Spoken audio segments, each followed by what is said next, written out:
This was Malika's most furious moment. The zebra she'd risked her life to take down was being eyed by the males.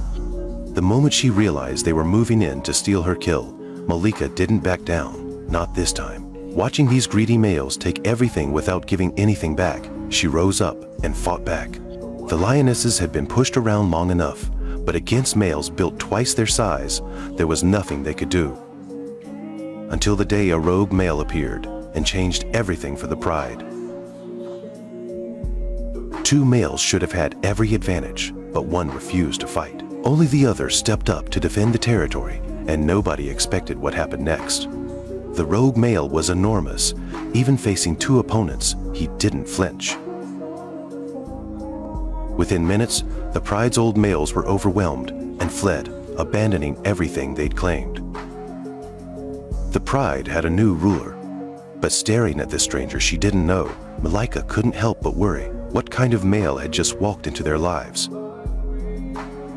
She didn't have to wonder for long. The new male was nothing like the last ones. He was gentle, patient, and calm in a way she hadn't expected. He stayed close to Malika, walking quietly by her side, protecting her, and making clear he wanted more than just her loyalty. Gradually, his gentleness wore down her walls. Malika let her guard fall. Before long, their cubs would arrive, and the pride would grow. With a strong male at their side and the full support of her mother and the other lionesses, the pride was thriving. Life felt stable for the first time in years, but that peace was nearly shattered by Malika's own pride. 2 weeks later, the pride set out to hunt. Malika was already carrying cubs. Taking down a buffalo required every member working together. But Malika, riding high on her own confidence, didn't wait for the pride. She walked straight toward the buffalo herd alone. The herd panicked, then realized it was only one lion. They steadied themselves, turned, and charged. Faced with a stampede, Malika had nowhere to run. Horns slammed into her, hooves pounded her body again and again. The queen of the pride had paid a brutal price for her own arrogance. Malika lay on the ground for a full day and night. The pain was too great, she couldn't stand. Vultures and hyenas circled closer. Without her pride, she had no way to fight them off. She tried, a few roars, but each one drained what little strength she had left. Her body gave out, and she collapsed again.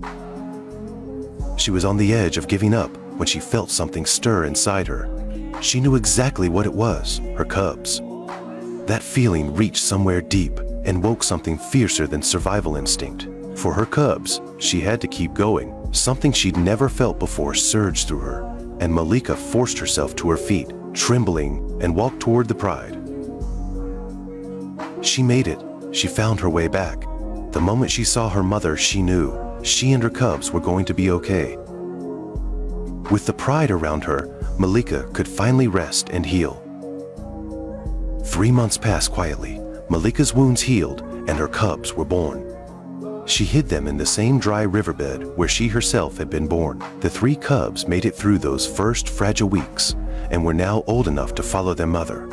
Cubs are born to play, but their endless energy wore Malika out in the best possible way. She was determined to be a good mother, playing with them, keeping them close, making sure they had everything they needed to grow strong.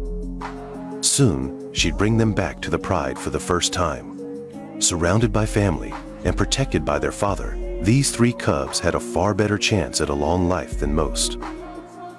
Malika, this lioness who had survived everything the wild would throw at her, had finally made it through the hardest years. Every scar, every hunger pang, every moment of loneliness had shaped her into who she was. And when her cubs were ready, she'd teach them the same lessons her mother once taught her, passing down this love and this strength for another generation.